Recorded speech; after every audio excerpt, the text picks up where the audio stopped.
All right, let us move on to Pelicans Thunder. So you guys can see, based on the kind of stuff that I was talking about in our series preview, why I viewed this as a competitive series. The Thunder are a more talented team than the New Orleans Pelicans. You just have to kind of start stacking up the players, right? Like Shai is better than everybody on the New Orleans Pelicans, right? Like Jalen Williams, a really good secondary shot creator, probably a better player overall two-way than a guy like CJ McCollum, right? Who's the second best player in this configuration of the Pelicans with Brandon Ingram, right? And then just in general, like you're not going to do like Larry Nance is a good player. He's not Chet Holmgren, right? You know, like you're gonna Lou Dort is a in my opinion, like a more physically imposing type of perimeter defense threat, although Herb Jones is very close. They're very different archetypes of players. But I think we can all agree that the Thunder have more talent. And that was clearly displayed by them getting the 1 seed this year. That said, the Pelicans defense is built to slow down this type of offense because they just have a steady diet of high quality perimeter defenders that can switch. And so they can shut down screening actions and they can force your perimeter based initiation to operate against unfavorable matchups. And so we saw a steady diet of Herb Jones and Najee Marshall on SGA. The other guys can all do a decent job. Trey Murphy had a bunch of really solid possessions against Shai. Larry Nance did a solid job. I thought CJ McCollum was clearly their best option to hunt, and they went to that a lot down the stretch in the fourth quarter. That's actually how Shai hit his game winner. Little guard-to-guard screening action to get CJ switched onto Shai.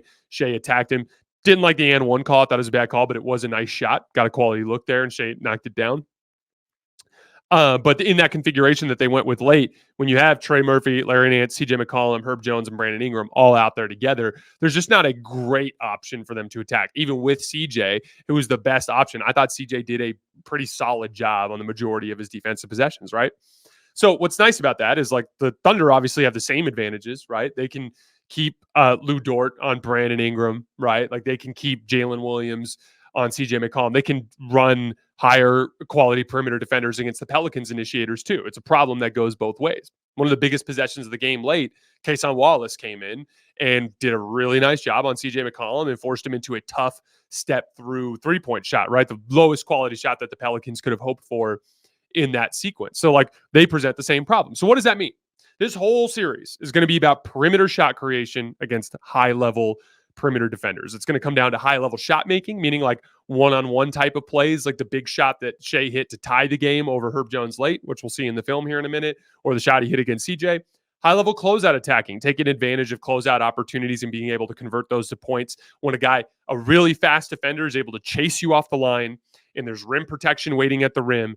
There's room in the middle of the floor for guys to make plays off the bounce. That's going to be a huge area of this series, closeout attacking. It's going to be a showcase of modern basketball. These are not, throwback brute force teams like the Lakers or the Minnesota Timberwolves or the Denver Nuggets, right? Or the Philadelphia 76ers, the Milwaukee Bucks. These are new school, perimeter oriented, relatively thin, highly skilled lineups, right? And the advantages physically have to do with quickness and length rather than size and strength, right? So that's kind of the kind of like foundation of this series, which I really, really appreciate. It's cool because the two best advantages for both teams. For the Pelicans, I really, really liked Brandon Ingram and pick and roll. I thought that was where they got their best opportunities. I talked before the series about Brandon Ingram's pick and roll passing. I'm going to show you guys some clips to kind of demonstrate. I thought the Pels got their best quality looks out of those types of configurations. And then for the Thunder, it was about hunting transition opportunities as much as possible. They had an 85 offensive rating in the half court and a 156 offensive rating in transition. So they're literally twice as effective when they can get out in transition in this matchup because of the quality perimeter defenders that New Orleans has when they're loaded up. When they do get into the half court, I think their best bet is to just keep hunting CJ McCollum. Again, not just for the shot quality, kind of like what we were talking about with Dame earlier. CJ is going to be a very important shot maker for the Pelicans in this series. And he was literally the guy they went to at the end of the game to try to get a three, right? So with that being the case, play into the fatigue element, wear him out, bring him into actions, see if you can't force him into some misses. All right, let's go take a look at some film. All right, so this first one is an example of Brandon Ingram's pick and roll passing. One of the things I talked about in the series preview is he is one of the best forwards in the league because of his height and length, and he just has a good feel for floor vision. He's really good at making the skip pass, which is the best way to beat modern NBA defenses who are constantly tagging the roller from the weak side, right? So we got J-Dub on Ingram, right? And we're going to get a staggered pick and roll with Trey Murphy and Jonas Valanciunas, right? And as Jonas slips, Chet's in a high drop, right? So Chet came up to the level and Jonas got behind. Because Jonas got behind, Shai is the guy that's got to kind of slide over to Jonas. Brandon Ingram immediately makes the skip pass and generates a high quality corner 3-point shot for Herb Jones. That's a really easy way to, and you can actually run that same configuration with Herb Jones in the action and to make sure it's Trey Murphy on the weak side. But I love the idea of running stuff like this to prevent Brandon Ingram and CJ McCollum from constantly having to attack high-level isolation defenders one-on-one. Get the defense in rotation, play advantage basketball. This next clip is an example of the Thunder hunting CJ McCollum in switches. So you're going to see here, Lou Dort's got CJ on him. Brandon Ingram's guarding J-Dub. Here comes the screen, concede the switch. Now J-Dub's going to start working in CJ McCollum. And again, there's a counter for this. We've talked about this with all these teams in the league where teams are attacking matchups. There's no real threat there, and Lou Dort's not a great movement shooter, so just hedge and recover. There's no reason to give the switch just for the sake of giving the switch. J-Dub's able to easily get downhill and create enough separation. That's solid defense, by the way. Like I said, I want to give CJ McCollum some credit. All these buckets, and you're going to see him down the stretch. This is a good contest. Basically high-fived him on the shot. The point is that probably gets blocked by Herb Jones and probably gets blocked by Trey Murphy. Okay, so and you'll see both Trey Murphy and Herb Jones forced some bad misses down the stretch from J-Dub and SGA, but they were able to find a more favorable matchup. And again, in the playoffs, it's not about finding great shots because it's hard to find great shots. It's about finding the highest quality shots that the defense will allow. Here's an example of Herb Jones's individual defense on SGA. So, ball's going to end up in Shai's hands here on the kick out from Chet. And he's going to go to work. Herb Jones just has the ability to absorb contact and bother shots with his length. He's going to force Shai into a bad miss here.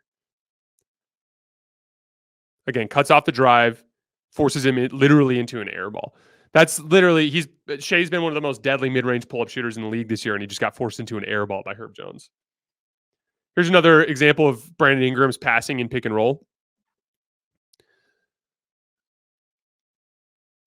It's going to come off of a back screen for Herb Jones to get a matchup. So he did that to get Shai switched onto him. Comes off the screen. Again, Chet in a high drop. Jonas rolling. Giddey tagging. Swing pass to Trey Murphy. Okay. Now Trey Murphy's attacking and closeout. I don't like this read. I thought he should have ripped more towards the right. He took kind of a bad angle. But playing advantage basketball is going to be the Pelicans' best opportunity to stay competitive in this series. So I like the setup, even though I don't like the finish of that play. Here's another example of Brandon Ingram's pick and roll passing. Just simple dig down from Josh Giddey. So here comes the ball screen. Again, Giddey's just kind of sitting a little too far back. Trey Murphy's deadly from this 26-foot mark. Easy basketball. Again, when you can take advantage of the easy opportunities that are there and avoid playing on an island as much as possible, that's your best bet. And then this is just a good example of the total defensive personnel that the Pelicans bring to the table, okay? So we got Dyson Daniels, really good perimeter defender. Najee Marshall, good perimeter defender. Jose Alvarado, good perimeter defender. Larry Nance, among the guys who play minutes at center in the league, a good perimeter defender. CJ McCollum, like we talked about, the one kind of weak link, but he's done a really good job when he's been asked to in this series, right? So first of all, it's the switchability that shuts down the screening action. So Kenrich Williams comes up and sets a screen. Larry Nance switch, right? So no advantage gained. Dig down in driving lanes, right? Because of the speed to be able to rotate. That makes things difficult. That's why Shai doesn't look to attack. Why isn't Shai attacking there? He's not attacking there because there's no advantage. There's nothing that looks easy about this. Nance is ready. Guys are in driving lanes. If he throws these swing passes, there's not going to be some sort of open shot that's generated. We even get some ball pressure here from Larry Nance as it gets swung about. Once again, we get a little screening action here. Kenrich Williams runs down, throws a dribble pitch to Hayward, and he goes down and screens Najee Marshall. Cool. We got switched. Now Gordon Hayward has another elite perimeter defender on him. We throw out to Shai. Larry Nance is ball denying, forces the catch way back out at half court. Now Shai goes. He manages to kind of shake off Nance, but once again, Daniels and CJ McCollum are right there. Daniels is going to come with a late double team here because there's only 4.7 seconds left on the shot clock. So even at the point that Shai makes this pass, there's not enough time for a ton of action there. But we have a 3-on-2, right? We have Isaiah Joe here. We have Gordon Hayward here. Kenrich Williams here. And the two guys that we have in rotation are Najee Marshall. You can't see him because he's behind here, and Jose Alvarado. But look at the speed in rotation on the backside. Najee Marshall's there on the catch. No advantage. Swing past Isaiah Joe. Great shooter. Here's the problem. Jose Alvarado is super fast. Jose Alvarado, bam, he's there. He chases him off the line. Now they're forcing him into a mid-range jump shot up against the clock, right? That's just really, really good defense. An example of why this is a tough matchup for the Thunder and why, even though it's a 1-8, and even though the Pelicans are the one team in the top 8 in the Western Conference that I think is beneath all of the rest. I think the top 7 are all a considerable level above the Pelicans, but the Pelicans are a good matchup for the Thunder, and so I think they're going to be able to keep the series more competitive. These next two clips are going to be just some examples of the problem with playing with Jonas Valanciunas on the floor. Killed him on the glass, did some damage underneath the rim, but on the defensive end is where he becomes completely unplayable. As you can see here, they can't switch, so they're going to run a drop coverage, which is going to allow downhill rim pressure. So you'll see on this ball screen from, I think it's J-Dub, if I remember correctly. So J-Dub ball screen with Trey Murphy. Because Jonas is in a drop, Jalen Williams is able to get downhill, and he draws Najee Marshall to help. That generates a closeout opportunity. Aaron Wiggins beats the closeout. Literally, Jonas Valanciunas just too late in his rotation and just commits a silly foul and gives up an and one. That's just bad defense. And you're going to be super vulnerable to any sort of Chet pick and pop because of Jonas's lack of speed. So again, here comes that high drop coverage. Chet sets a screen. He's going to slip out. Now Jonas has to close out from this far. Look at how slow this closeout is. And so it's an open 3 for Chet. So again, I think their best bet is to lean into Nance in that switchability and perimeter defense dynamic as much as possible. Here's another example of Brandon Ingram making a play in pick and roll.